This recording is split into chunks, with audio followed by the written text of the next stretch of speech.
Assalamualaikum warahmatullahi wabarakatuh. Bertemu lagi dengan saya, Pak Basit, di mata pelajaran Desain Multimedia Interaktif.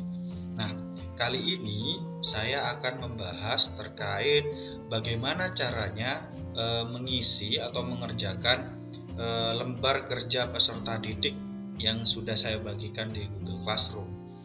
Oke, kita cek dulu. Saya sudah membagikannya di Google Classroom. Nah, ini di Google Classroom kalian 12mm1 sampai 12mm3. Kita cek di 12mm2 dulu. Nah, di tugas kelas di sini saya sudah menyantumkan materinya. Silahkan dibaca dulu materinya. Nah, untuk user interface juga sudah saya sampaikan bahwa user interface itu mengenai tampilan. Nah, tampilan dari suatu aplikasi. Contohnya yang sudah saya sampaikan di video YouTube bahwa toko online itu banyak macamnya. Ada Shopee, ada Tokopedia, ada Bukalapak. Pastinya tampilannya juga berbeda. Nah, itu yang nanti akan kalian kerjakan untuk membuat desain tampilan dari aplikasi yang sudah kalian storekan. Nama-nama aplikasi yang sudah kalian serahkan ke saya, itu silahkan kalian buat desain tampilannya. Ini sudah saya share di Google Classroom, silahkan dibaca, di-download dulu. Ini ada, silahkan ditonton video YouTube-nya. Kemudian ini ada PowerPoint-nya. Kemudian di sini juga ada bahan ajarnya. Kalau PowerPoint ini pastinya hanya poin-poin saja ya. Kalau ini YouTube ini pasti ada juga penjelasan dari saya. Kalau bahan ajar ini lebih detail terkait materi terkait user interface tersebut.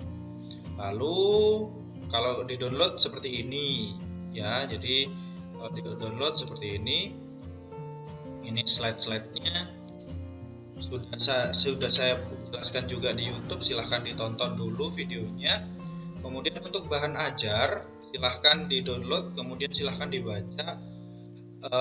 Hal ini dari 3 media tadi itu digunakan oleh kalian untuk mengerjakan lembar kerja peserta didik. Nah, ini contohnya ya. Jadi ada beberapa pernyataan atau materi yang sudah saya rangkum, sudah saya buat, sudah saya susun. Ini silahkan dibaca. Nantinya bahan ajar atau modul ini bisa kalian jadikan referensi ketika kalian membuat atau mengerjakan lembar kerja peserta didik, atau kalau dulu namanya lembar kerja siswa, LKS ya. Ini silahkan dibaca. Kemudian selanjutnya kalian masuk ke Google Classroom lagi. Kemudian di sini ada tugas pembuatan user interface. Kalian klik. Nah, tugas pembuatan user interface ini, nah ada petunjuknya di situ. Nah, setelah kalian membaca materi desain user interface, kalian nanti akan diminta untuk mengerjakan tugas yang diberikan. Nah, tugas yang diberikan itu di mana? Tugas yang diberikan itu ada di LKPD.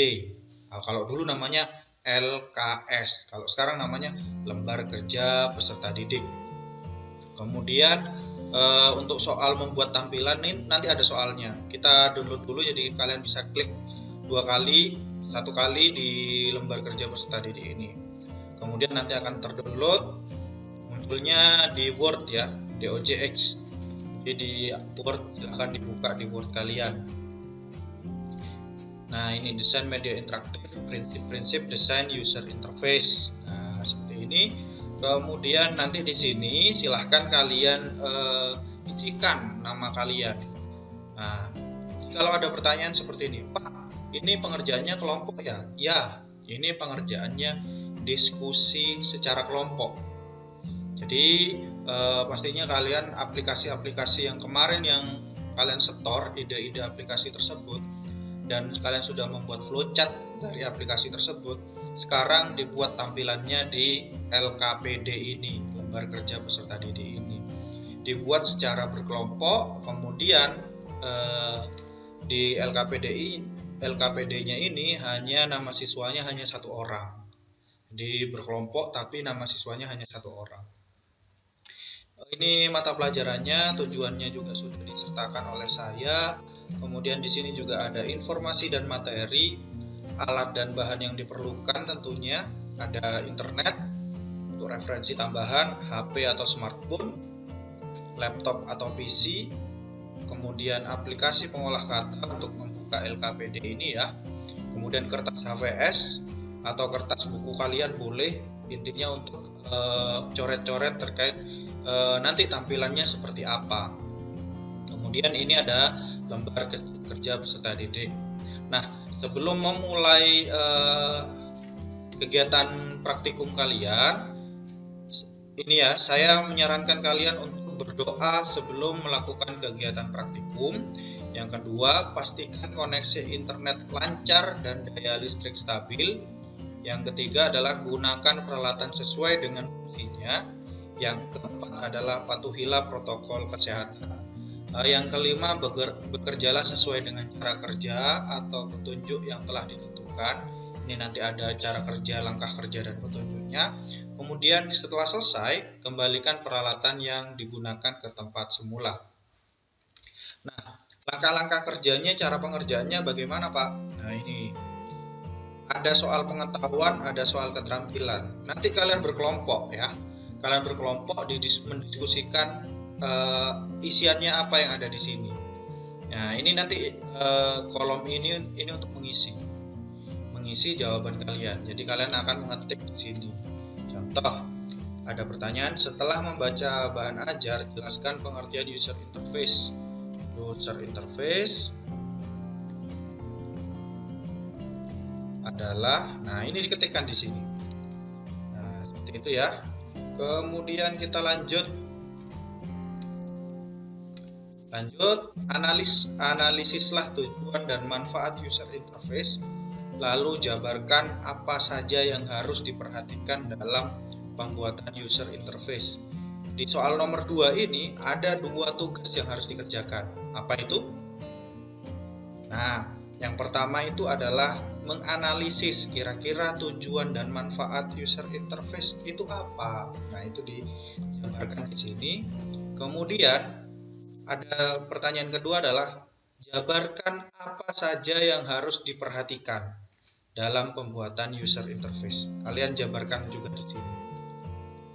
Lanjut, kalau sudah lanjut ke nomor 3. Nomor 3 ini ada istilahnya studi kasus atau persoalan ya. Persoalan dari Indah. Nah, Indah ini mengalami kesulitan. Ini nanti kalian bisa tuliskan ya, tuliskan di sini. Saya naikkan dulu.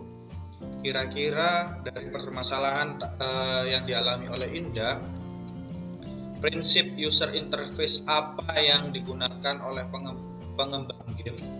Nah, kemudian jabarkan mengapa. Ini sebutkan prinsipnya apa. Konsistensi, familiarity, dan lain-lain silahkan disebutkan di sini. Kenapa hal tersebut harus dihindari?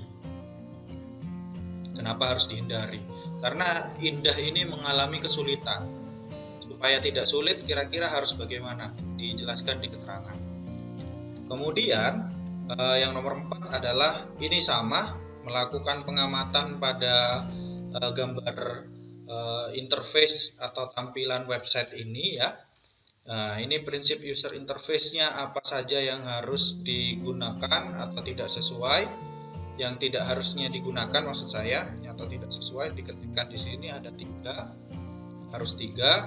Kemudian alasan pendapatnya apa? Silakan kalian ketikkan di sini. Langkah selanjutnya, ini pengetahuan sudah, kita lanjut ke keterampilan. Nah, di keterampilan ini mencari tampilan aplikasi dengan fungsi yang sama. Nah, kalian bisa mencari aplikasi seperti ojek online. Nah, ojek online tuh banyak kan macamnya ya. Nah, itu bisa kalian cari. Kemudian ada pemesanan tiket online, itu banyak juga. Ada Traveloka, ada Blibli, dan lain-lain. Kemudian belanja online itu juga banyak aplikasinya, silahkan kalian sertakan di nama aplikasinya apa, kemudian screenshotnya seperti apa, kemudian dijabarkan aplikasi tersebut itu pakai prinsip user interface apa. Game sejenis, contohnya MOBA. MOBA itu banyak kan ya, ada AoV, ada Mobile Legend. Nah itu baru 2, jadi bisa masukkan juga di sini. Tapi jangan ambil contohnya ya, contoh dari yang saya tadi sebutkan. Silahkan explore lagi, silahkan gali lagi, silahkan cari lagi sesuai dengan kemampuan kalian. Nah, jadi ketikkan nama aplikasi di sini, di kolom sini. Kemudian screenshot aplikasi, di screenshot, kemudian dipastekan di sini. Boleh cari di Google, boleh, screenshot boleh. Kemudian pakai prinsip apa aplikasi tersebut dimasukkan di sini. Seperti itu.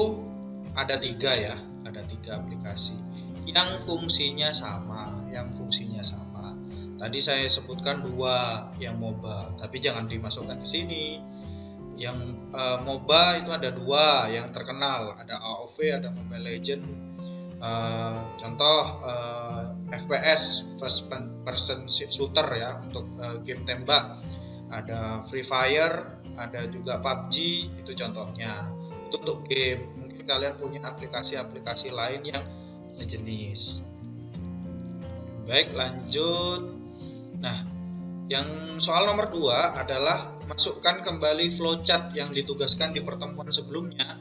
Nah, jadi di pertemuan sebelumnya kan kalian membuat flowchart. Nah, silahkan masukkan ke sini. Masukkan ke flowchart sini. Flowchartnya dipastekan ke sini ya.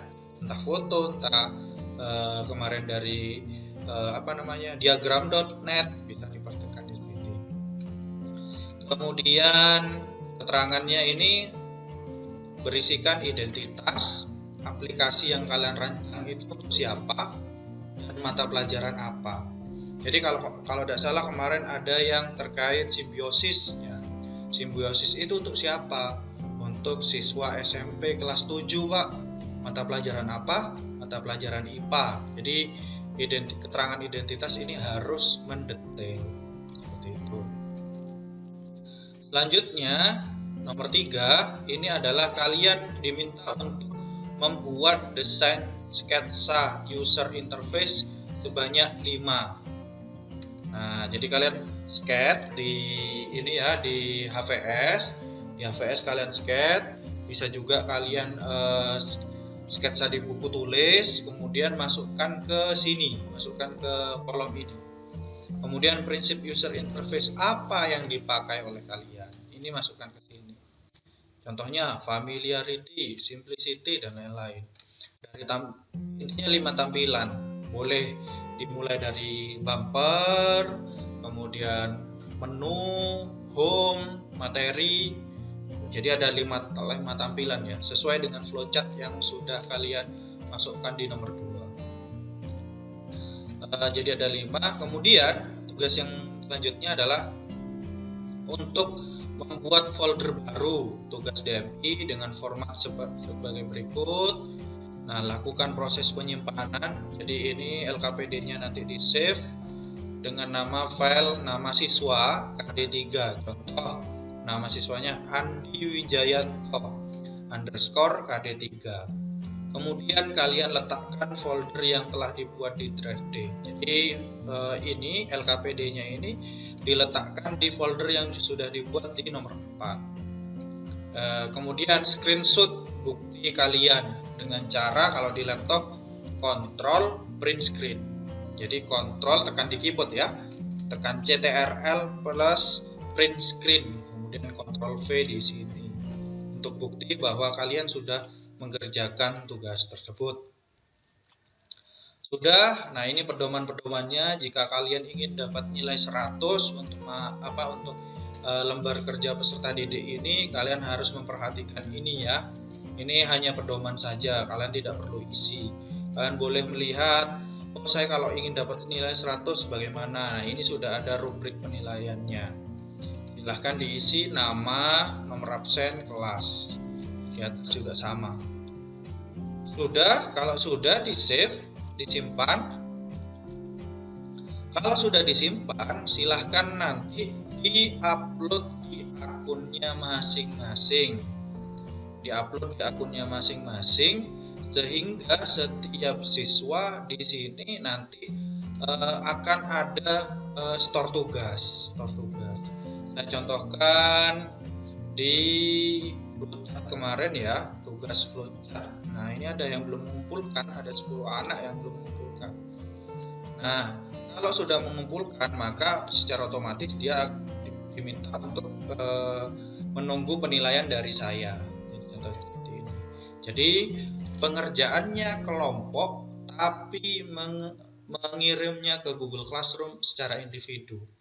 Ini ada Erik, Fadila, Faris, Farza, dan lain-lain ini belum mengumpulkan tugas yang flowchart kemarin.